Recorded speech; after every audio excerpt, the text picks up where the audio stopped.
Ketegangan antara Amerika Serikat dan Iran masih berlanjut seiring dengan buntunya negosiasi kedua pihak.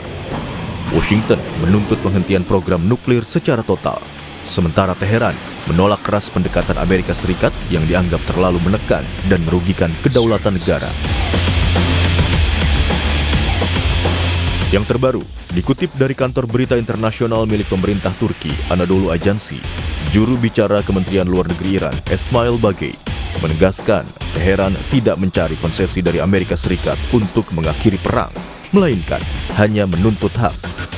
Ia menegaskan kembali tuntutan Iran untuk kesepakatan mengakhiri perang. Presiden Iran bersama Menteri Luar Negeri Abbas Araghchi bertemu Kepala Militer Pakistan Asim Munir di Teheran. Kemudian dilanjutkan dengan perundingan tertutup bersama pejabat terkait. Pertemuan ini menjadi bagian dari upaya diplomasi untuk meredakan ketegangan dan membahas gencatan senjata di kawasan. Menurut juru bicara Kementerian Luar Negeri Iran, pertemuan membahas draft sebagai kerangka awal kesepakatan yang akan dibahas lebih lanjut dalam 30 hingga 60 hari. Sejumlah pejabat menyebut perbedaan posisi kedua negara semakin menyempit dalam beberapa hari terakhir. Diplomasi juga melibatkan sejumlah pihak regional dalam proses mediasi. از لحاظ کلی بر خاتمه جنگ متمرکز هست. موضوع پایان یافتن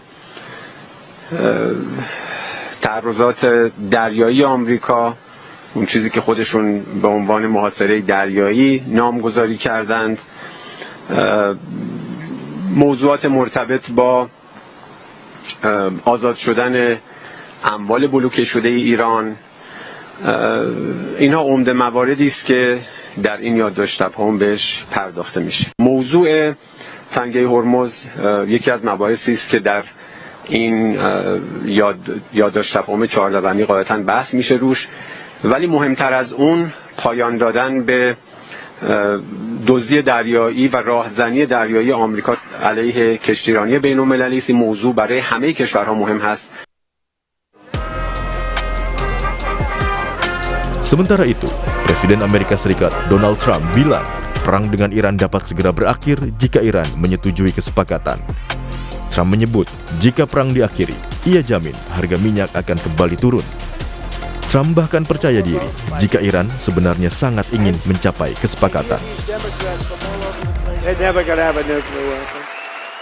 And we'll have that over with soon. It'll be over with soon, and you're going to see numbers like you've never seen, both on the upside and also in terms of cost. You're going to see costs go down. But meski negosiasi Amerika Serikat dan Iran masih buntu, hingga kini upaya mencapai perdamaian melalui negosiasi yang turut melibatkan negara lain terus dilakukan.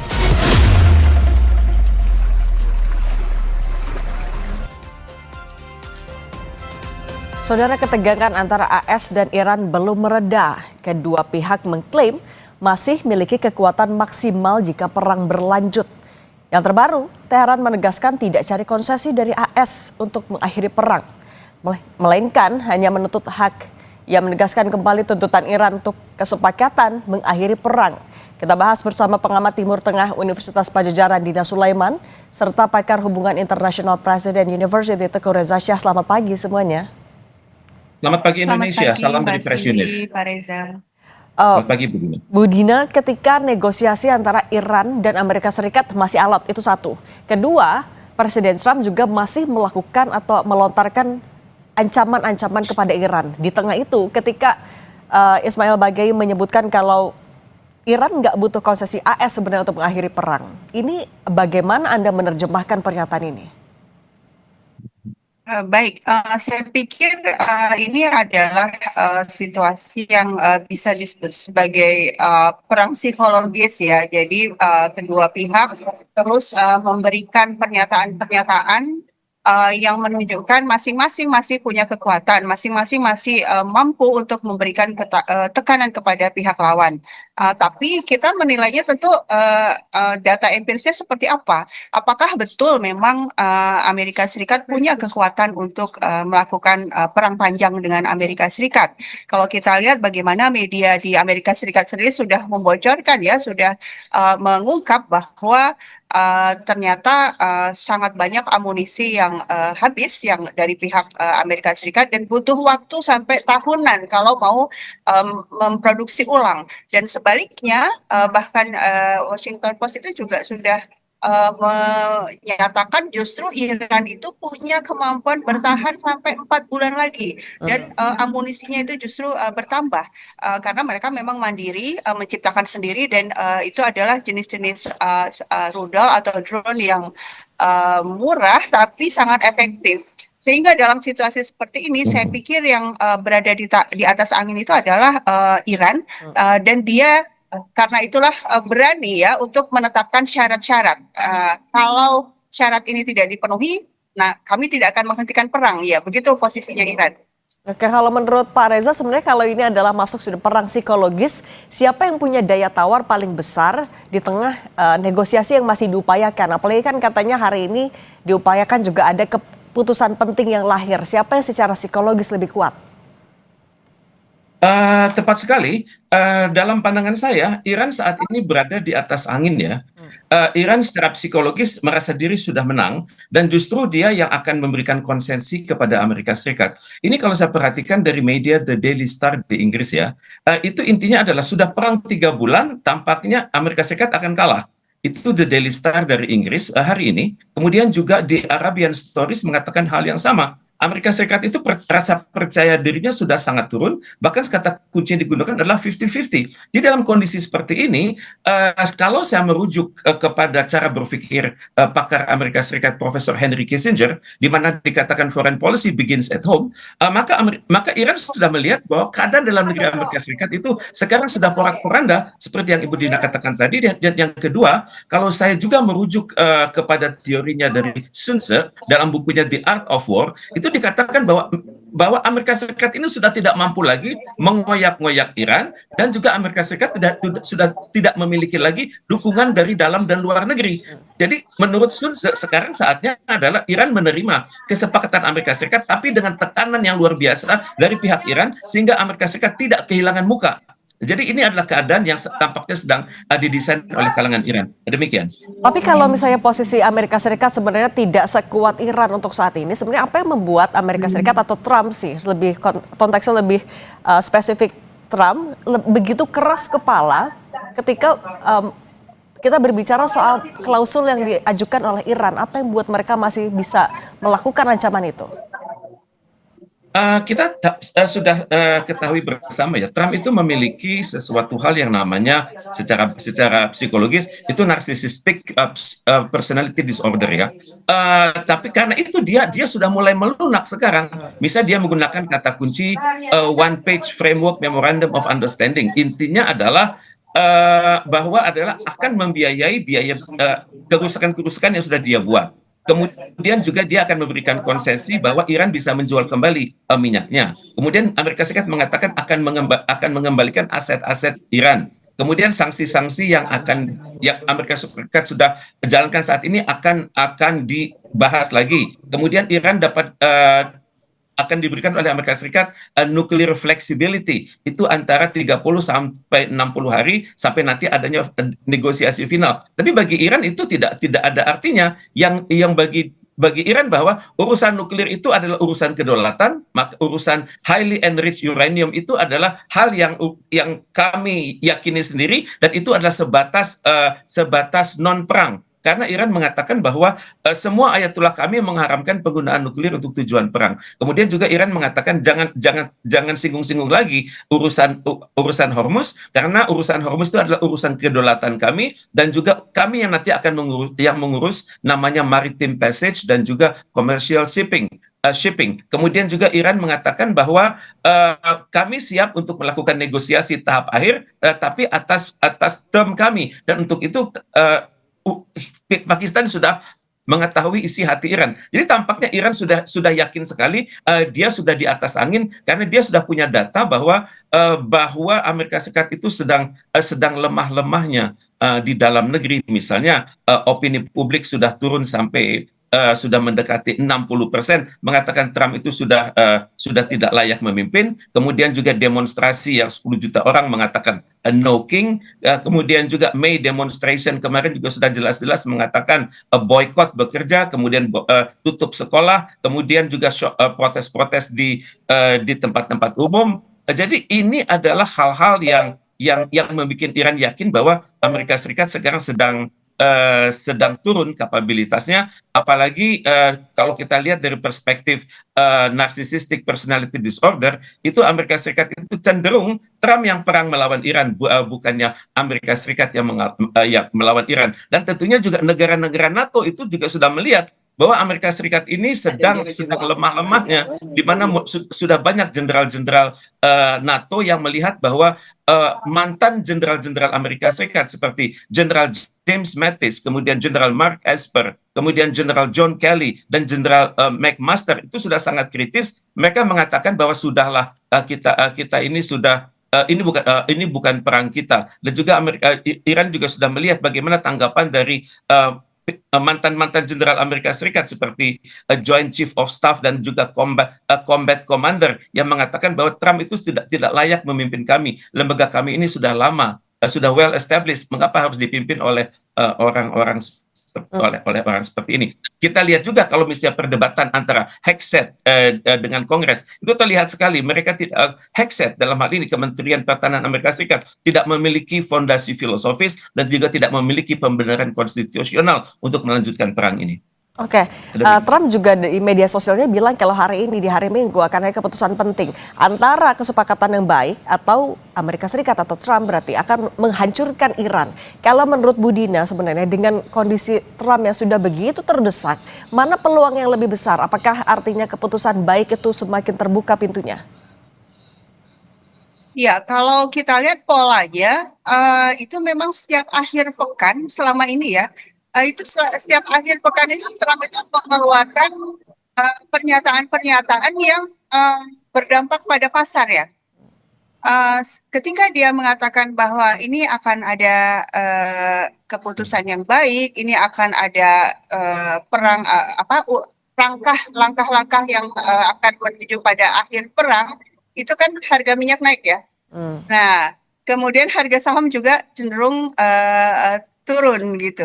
Tapi nanti hari Senin dia akan umumnya ya pola-pola sebelumnya nanti hari Senin beda lagi ini bicaranya.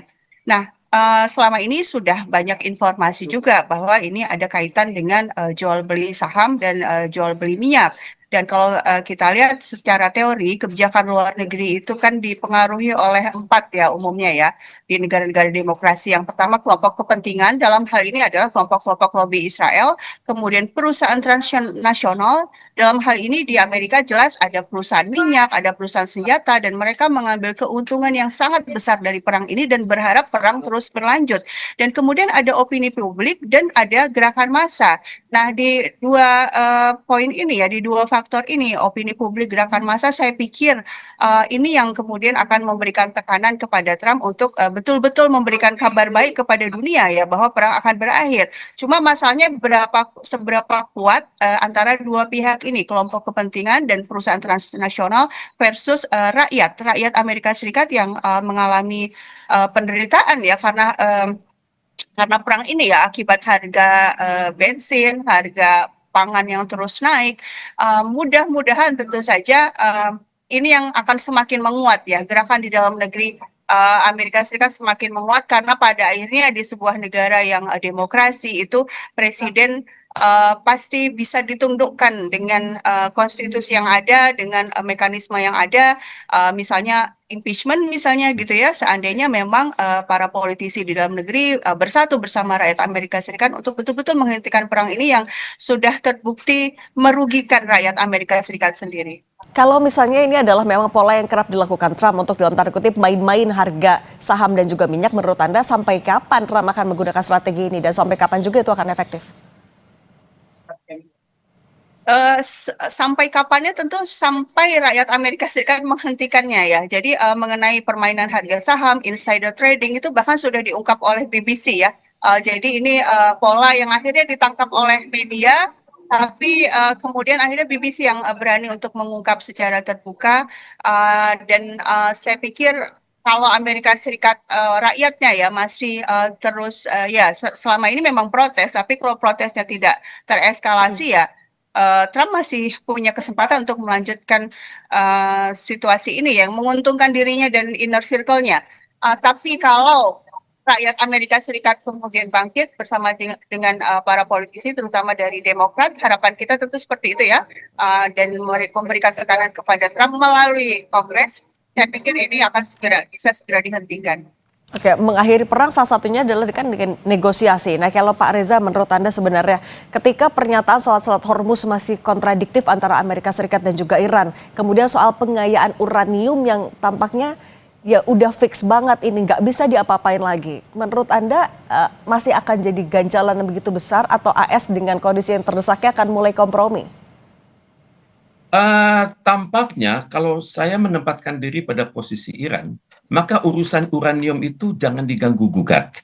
Kalaupun diganggu-gugat, itu harus ada standar. Dalam hubungan internasional namanya yardstick ya. Dan Iran kalau sudah begini percayanya hanya kepada International Atomic Energy Agency. Kemudian kalau Iran opini Iran akan didasarkan pada Nuclear Non-Proliferation Treaty, yang intinya adalah nuklir untuk tujuan damai itu diperbolehkan sepanjang nuklir untuk tujuan damai itu diperkenankan sepanjang jelas-jelas ditujukan untuk pembangunan. Dan kalau sudah berbicara uranium, memang Iran belum secara tegas mengatakan sudah pada level berapa uranium tersebut. Apakah sudah antara 1 sampai 5%, kemudian 5% sampai 19%, 19% sampai 25%. Yang terlarang itu kan kalau lewat 60%. Dan untuk kepastiannya tentunya Iran memerlukan ketegasan dari International Atomic Energy Agency, sehingga dengan demikian Amerika Serikat tidak bisa bermain-main dengan angka. Kemudian juga perihal Hormuz,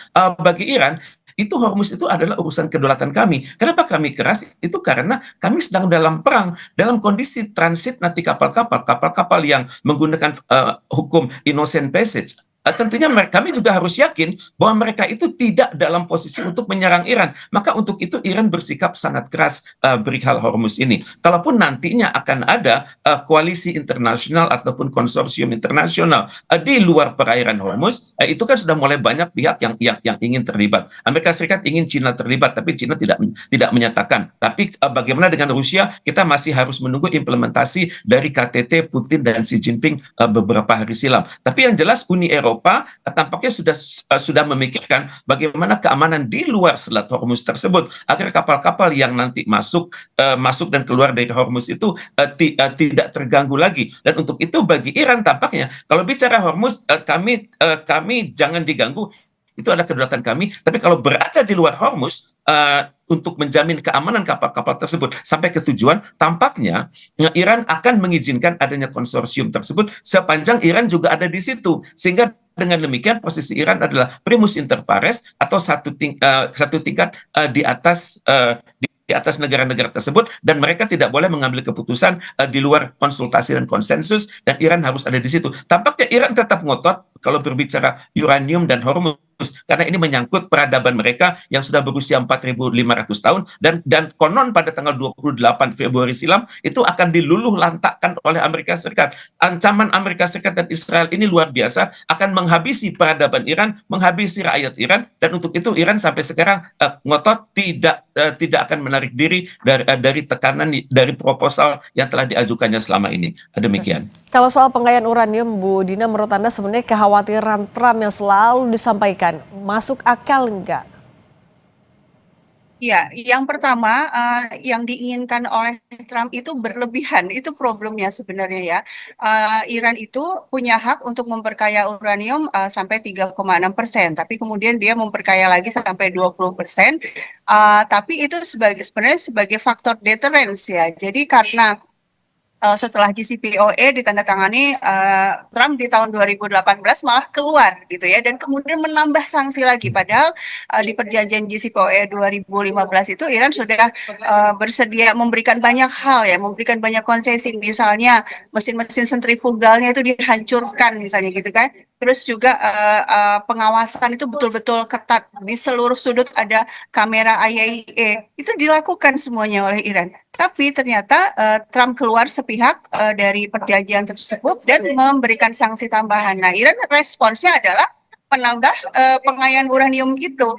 Ini yang kemudian kata Trump loh, kalau diperkaya sampai 20 dan terakhir bahkan untuk ini ya, sebagai balasan dari tekanan Trump, itu kemudian Iran memperkaya lagi sampai 60%. Nah, memang dari 60% ke 90% yang akhirnya nanti jadi bom nuklir itu, katanya sih itu teknologinya sudah tinggal selangkah lagi. Iran pasti bisa itu. Nah, ini yang terus-menerus digembar-gemborkan oleh Trump bahwa ini sebentar lagi bisa jadi senjata nuklir. Padahal di satu sisi Iran itu sangat meyakini bahwa bom nuklir itu tidak boleh gitu ya. Jadi mereka memang secara ideologis memang tidak ada niat untuk membuat bom nuklir, tapi mereka sebagai faktor penggentar ya, menggentarkan pihak lawan ya mereka memperkayanya sampai ke 60 ini. Nah, di poin ini sebenarnya dalam proses ini ya upaya mencapai negosiasi yang terakhir dengan difasilitasi oleh Pakistan, itu pihak Iran sudah ngomong, oke, kita akan balik lagi 3,6% ini. Toh kami juga memang nggak pengen bikin senjata nuklir, tapi uranium kami nggak mau dibawa keluar semua oleh Trump. Itu yang ini yang saya bilang Trump ini berlebihan. Irannya sudah oke 3,6%, tapi Trump bilang semuanya harus dibawa keluar dari Iran. Uranium yang diperkaya ini ya jelas sulit untuk diterima oleh pihak Iran gitu. Artinya tapi dengan kekuatan Iran yang masih bisa bertahan sampai 4 bulan lagi, kalaupun masih diusik oleh Trump, Iran punya kemampuan itu untuk menjaga pengayaan uraniumnya. Ya, saya pikir demikian. Apalagi sebenarnya sebelumnya kan sudah ada operasi militer juga ya dilakukan oleh Amerika Serikat ke Isfahan ya. Mereka itu mengirimkan pesawat-pesawat tempur, tapi kemudian akhirnya kalah. Memang itu agak ditutupi juga ya oleh Amerika Serikat. Mereka tidak berterus terang operasi apa itu yang dan akhirnya ada beberapa pesawat tempurnya Amerika Serikat yang jatuh di Isfahan. Tapi ya kalau dari pihak Iran menyatakan ini adalah upaya untuk mengambil uranium. Jadi betul-betul kalau mengambil uranium kan artinya nggak bisa dibom dari atas. Betul-betul tentaranya Amerika Serikat datang ke darat gitu kan. Sementara pihak Iran itu sudah 30 juta orang Iran mendaftar untuk menjadi tentara sukarelawan untuk menjaga tanah air mereka. Jadi selain senjata, mereka juga punya kekuatan manusia yang luar biasa untuk mempertahankan tanah airnya. Ya, ditambah soliditas dari warga Irannya sendiri. Kalau menurut Pak Reza sebenarnya apalagi yang masih mungkin dilakukan Trump untuk terus mempersoalkan soal pengayaan uranium ini? Apa yang masih bisa dilakukan oleh Trump? Sebenarnya Trump memiliki data intelijen ya, bahwa uranium Iran itu ada batasnya, tidak akan mencapai level yang dikhawatirkan. Yang terjadi sekarang adalah pergeseran dari MAGA ke MIGA. MAGA itu Make America Great Again, tapi intinya adalah Make Israel Great Again. Dan ini adalah tekanan dari, ini adalah hal yang dimengerti oleh masyarakat di dunia. Dan untuk itu tampaknya Trump ini sudah di ujung tanduk, tampaknya sudah kadung sebelum 30 hari ini selesai, maka dia sudah punya tekad kuat bahwa ada perundingan. Tapi perundingan itu berdiri di atas kerapuhan. Karena kalau kita perhatikan 5 top produsen senjata Amerika Serikat, mereka tuh sudah kelabakan, mereka tuh sudah tidak bisa mengirimkan stok. Misalnya kalau kita perhatikan Lockheed Martin yang selama ini memproduksi F-35 itu sudah berapa yang jatuh begitu. Dan ini ada informasi yang dirahasiakan sebenarnya di atas 40. Kemudian juga RTX Corporation yang mereka memproduksi misalnya misil, avionik dan radar sistem itu sudah sangat rusak yang ada di pangkalan-pangkalan militer yang ada di Timur Tengah. Kemudian juga Northrop Grumman yang selama ini memproduksi perangkat-perangkat cyber security dan strategic aerospace, dan juga antara lain B-21 stealth bomber dan ICBM, itu kontraknya belum dibuat yang baru. Sedangkan kita ketahui bersama, itu ada keterlibatan military industrial complex di Amerika Serikat yang melibatkan pemerintah, dalam hal ini Gedung Putih, kemudian Pentagon, Kementerian Luar Negeri, kemudian baru perusahaan-perusahaan besar tersebut, dan mereka terjalin dalam kontrak, dan kontrak itu tidak bisa langsung menghasilkan produk, perlu waktu yang lebih dari 2 tahun. Kemudian juga ada komplain dari General Dynamics, di mana mereka tidak bisa bekerja secepat yang dimintakan oleh personil-personil Trump di lapangan. Misalnya minta combat vehicles, minta munitions, minta naval vessels, tidak bisa secepat itu. Juga Boeing Defense juga komplain kalau perangkat F-15EX itu memang kalaupun perlu penambahan instrumen baru, itu perlu waktu. Ini yang membuat Amerika Serikat harus memindahkan banyak sekali perangkat-perangkat dari Asia Timur, kemudian dari Indo-Pasifik, dan juga dari berbagai belahan bumi lain ke Timur Tengah. Dan ini menunjukkan bahwa Amerika Serikat sebenarnya sudah tidak siap lagi untuk berperang. Apalagi Jenderal NATO mengatakan seperti Mark Rutte, Jenderal Alex Grynkewicz, kemudian banyak jenderal-jenderal NATO lain yang mengatakan bahwa ini perang yang tidak bisa dimenangkan. Kemudian kalau kita lihat seminggu terakhir, itu masyarakat Iran sekitar lebih dari 10 juta yang mendaftarkan untuk siap menjadi pasukan cadangan. Dan mereka itu konon sudah disiapkan oleh Angkatan Bersenjata Iran untuk dilatih secara kilat, dan mereka tampaknya melakukan banyak kegiatan yang kita sebut dengan nama military operation other than war, tapi untuk dalam negeri mereka sendiri, dan mereka sudah berada di perbatasan Irak, perbatasan Turkmenistan, perbatasan Afghanistan, perbatasan Pakistan, perbatasan Azerbaijan, perbatasan laut dengan Turki, dan juga di Armenia. Tampaknya Iran ini benar-benar siap untuk perang jangka panjang, dan ini yang membuat Amerika khawatir, dan tampaknya Amerika Serikat akan memberikan konsesi kepada Iran. Pak Reza, tapi kalau misalnya masih ada ambisi juga untuk make Israel great again, artinya apakah juga dalam proses menuju negosiasi ataupun dalam dinamika di Timur Tengah ini kepentingan Israel akan terus menjadi ganjalan juga? Tepat sekali. Ini yang terjadi pada pertemuan sebelumnya, di mana Israel itu sebentar-bentar menelepon. Dan kita harus akui, tim negosiator yang dipimpin oleh Wakil Presiden J.D. Vance itu, J.D. Vance-nya oke, tapi orang-orang di bawahnya itu belum tidak memiliki batin untuk menyelesaikan perang ini, karena mereka itu memiliki loyalitasnya kepada Israel. Kita lihat misalnya Witkoff, kita lihat misalnya Kushner, mereka tidak memiliki basis-basis hukum internasional, hubungan internasional, kepekaan, dan juga pemahaman sejarah. Sedangkan Iran pada pertemuan terakhir itu membawa tim yang luar biasa. Mereka membawa ketua DPR, mereka membawa menteri luar negeri, mereka membawa direktur bank, mereka juga membawa pakar hukum internasional, dan juga mereka membawa rektor dari Universitas Pertahanan Iran. Jadi Iran sebenarnya sudah siap untuk mengambil keputusan, tapi Amerika Serikat tampaknya juga tidak siap untuk lanjut. Amerika Serikat tidak siap untuk berbicara hal yang detail. Baru sekaranglah setelah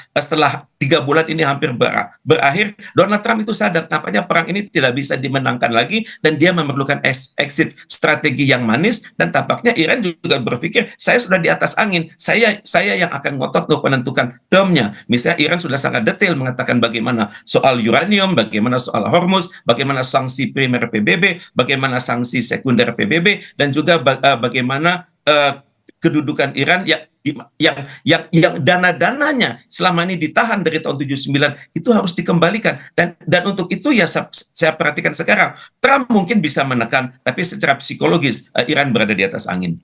Demikian. Meskipun di atas angin, tapi Bu Dina, kalau menurut Anda bagaimana Iran akan tetap menyiapkan exit strategi juga kalau misalnya Israel harus melakukan intervensi di tengah upaya menuju perdamaian atau setidaknya menghentikan perang? Ya, kalau kita bicara soal Israel, sebenarnya Israel pun sudah sangat terjepit ya. Saat ini dia punya front di Lebanon, dan kemudian juga dia kembali meningkatkan serangannya ke Gaza, dan para pejuang Gaza memandang bahwa ini adalah pelanggaran gencatan senjata, sehingga mereka juga melakukan perlawanan. Nah, yang bisa dilakukan oleh Netanyahu selama ini adalah memang memprovokasi Trump supaya melanjutkan perang. Bukan sekedar memprovokasi, tapi juga melakukan cara-cara, dan ini juga dipertanyakan sebenarnya oleh para pengamat politik di Amerika Serikat sendiri ya. Ini sebenarnya apa ini alasan sebenarnya kenapa kok Trump itu nurut sekali sama sama Netanyahu gitu ya. Tapi kalau tadi balik lagi ke teori kebijakan luar negeri kan memang ada kelompok kepentingan juga yang memang berpengaruh pada kebijakan luar negeri sebuah negara. Dalam hal ini adalah kelompok-kelompok lobi Israel di dalam negeri. Sehingga saya pikir yang dilakukan oleh Netanyahu adalah terus-menerus memanfaatkan jaringannya di Amerika Serikat untuk menekan Trump. Dan kita juga tahu bagaimana donatur kampanyenya Trump selama ini gitu ya, itu juga adalah orang-orang kaya yang sangat pro Israel. Nah, jadi kalau serangan langsung dari Israel ke Iran, saya pikir kemungkinannya kecil ya, karena memang dia juga sudah kehilangan banyak amunisi juga, dan Israel juga sangat takut jika kemudian Amerika Serikat memberikan Iran yang memberikan serangan yang lebih besar lagi ke Tel Aviv. Sehingga dalam hal ini saya pikir situasinya betul sekali kata Pak Reza, situasinya memang sudah terjepit sekali ya Amerika Serikat, dan pilihan buat Amerika Serikat sebenarnya ini juga sudah banyak ditawarkan juga oleh para pengamat di dalam negeri Amerika Serikat, sudahlah berhenti perang dan keluar. Jadi nggak menyatakan menang, tidak menyatakan kalah, tapi keluar berhenti begitu saja. Itu yang terjadi di Afghanistan, di Irak, di Vietnam gitu ya. Amerika Serikat ya sudah keluar begitu saja karena memang waktu itu besar tekanan di dalam negeri. Sekarang juga tekanan di dalam negeri kan juga besar ya. Saya pikir ini Trump masih mengulur-ulur waktu sampai akhirnya memang dia terpaksa untuk mengambil keputusan yang memang sangat mungkin dilakukan, yaitu menghentikan perang. Baik, Bu Dina Sulaiman, pengamat Timur Tengah Universitas Pajajaran, dan Pak Teguh Reza Syah, pakar hubungan internasional Presiden University. Terima kasih sudah berbagi bersama kami di Sapa Indonesia Pagi. Selamat berakhir pekan, sehat selalu. Terima kasih. Terima kasih.